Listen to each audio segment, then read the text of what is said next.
What is good, everybody? Welcome back to another episode of Respectfully. I am your host, Cam Farmer, and I hope everybody had a blessed holiday. I hope everybody had a blessed New Year's with their loved ones. I know I did.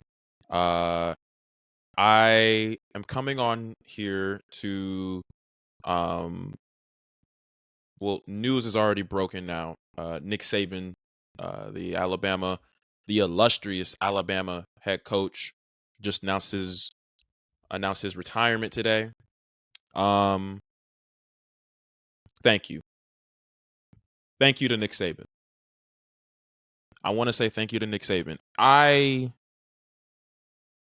It doesn't matter what type of fan, what school you're a fan of, if you know college sports, if you don't know college sports, Nick Saban has arguably put himself in the conversation for the greatest coach of all time in all of college sports. When you look at the tiers, in my mind, there are three tiers: coaches, players, and impact.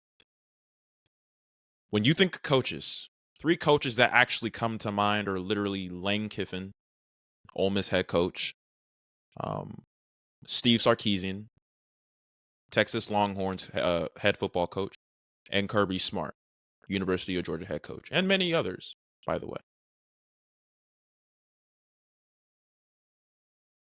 I don't want to say that Nick was the sole reason that those three coaches and others have been successful, but in a way, they don't get to where they're at a little bit without Nick Saban. Now, I know Nick Saban isn't going to come out and publicly say I am responsible for, their development. No, he's not. And quite honestly, I don't even think he believes that. But nobody can deny the program that Nick Saban established the 17 years he was at the University of Alabama.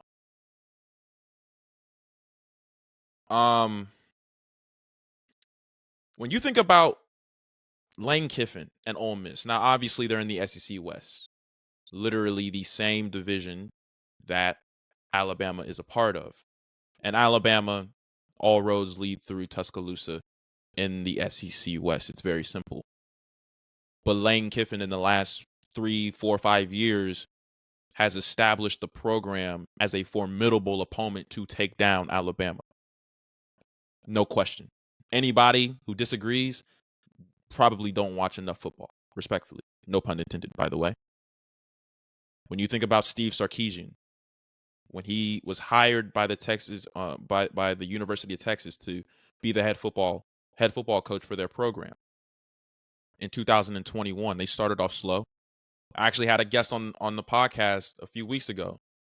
My guy Isaiah Burrell. He stated, it takes time. It takes time.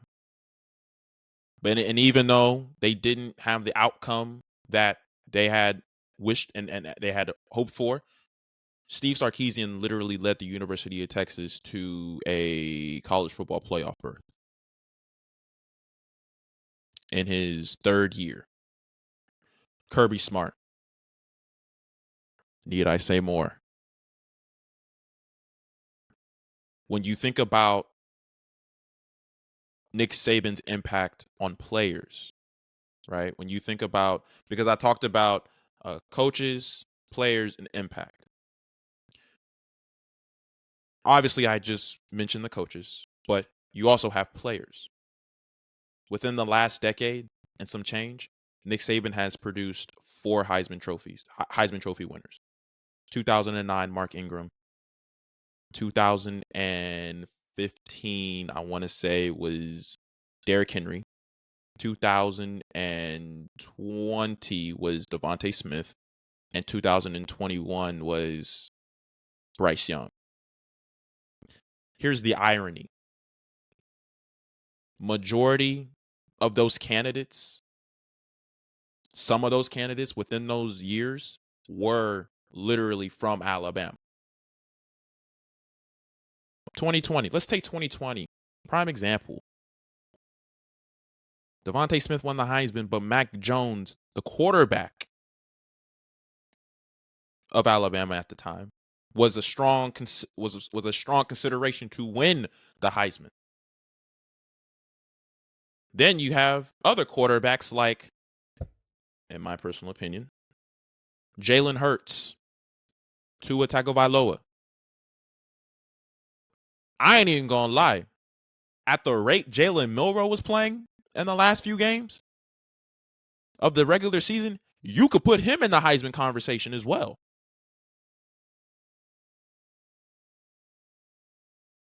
You can.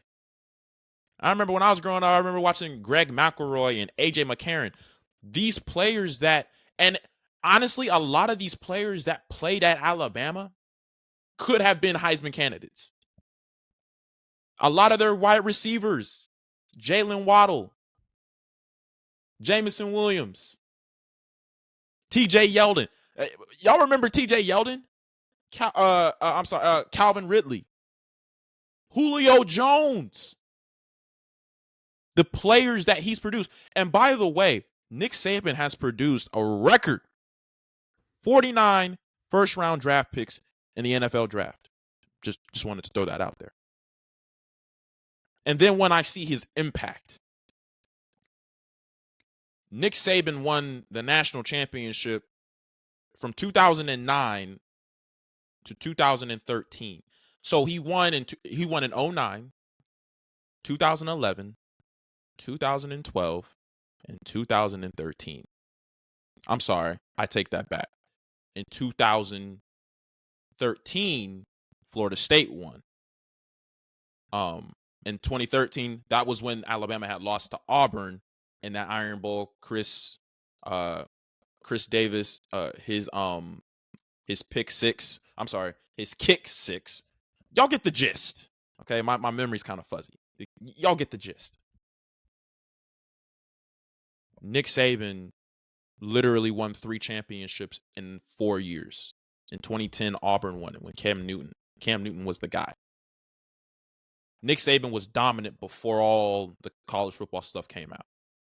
Then, when you think about the impact, Nick Saban is probably one of a few coaches that literally aren't playing the game, but their impact has, their presence has impact on the game that's being played. In other words, so many questions when the new season comes, so many questions will arise about Alabama's dynasty just because they don't have Nick Saban. A lot of their players are returning. And they're great players. I mean, the way they started off throughout the season, the way they started the season off, and they ended up in the college football playoff. You can't take anything away from those players, but what I will say is this. Nick Saban's presence was felt. His play calling in the SEC championship against Georgia won the game. We just got outcoached. And in many ways, like I said, I ain't going to go down that road. We got outplayed. Nick Saban's impact is there. Furthermore,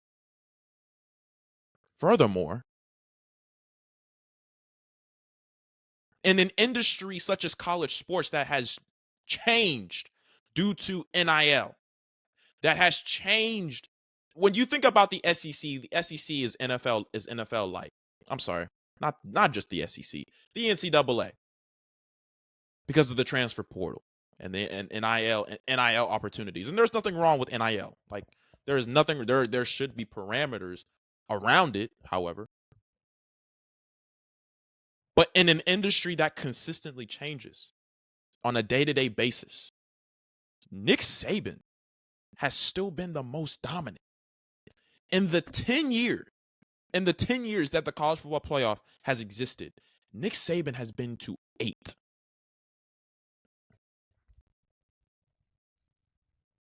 He's been to 8 of them. 8.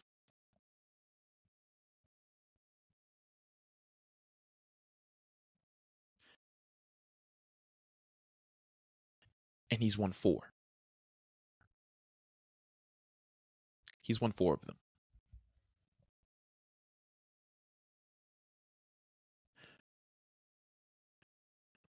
Nick Saban he's the guy. He's literally won 11 SEC championships. 2 at LSU, 9 at Alabama.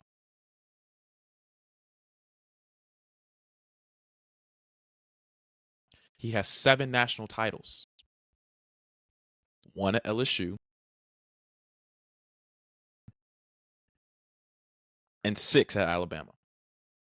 So going back to my point about when he won the championships, he literally won in 2009, 2011, 2012, 2015, 17, and 2020. Nick Saban, thank you. Thank you. Thank you. You don't have to be a hardcore Georgia fan to recognize the greatness that is Nick Saban. If anybody should recognize his greatness, if anybody should recognize his greatness, it's Georgia. It's Georgia fans. I mean, if you honestly want to be technical, literally any obstacle that we face en route to getting an SEC championship and or a national championship has been at the hands of the Alabama Crimson Tide. In referring to the questions that will arise as to how Alabama will now function now that Nick Saban is gone, all roads still lead through Tuscaloosa.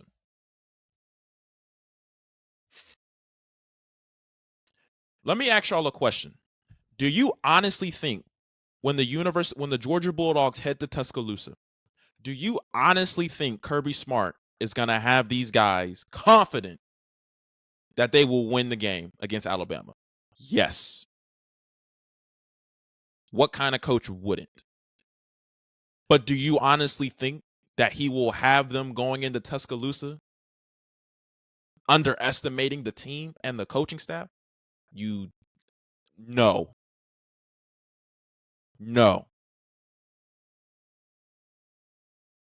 Kirby Smart has always preached this. Humility is a week away. Very simple.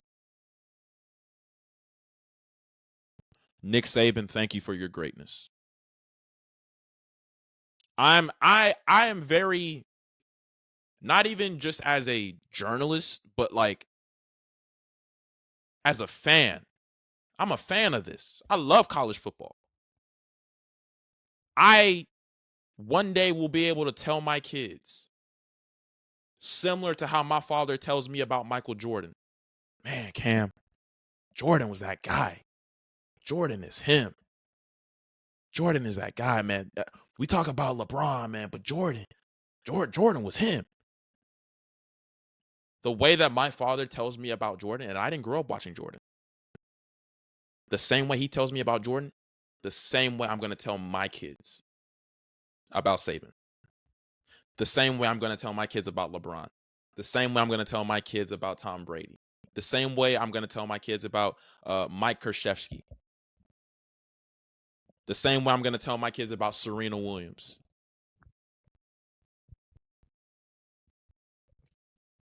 Just saying.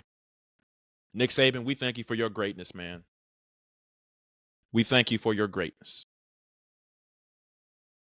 On the competitive side, though, I thank you for retiring because now that frees up space, in the SEC for Georgia to actually do its thing.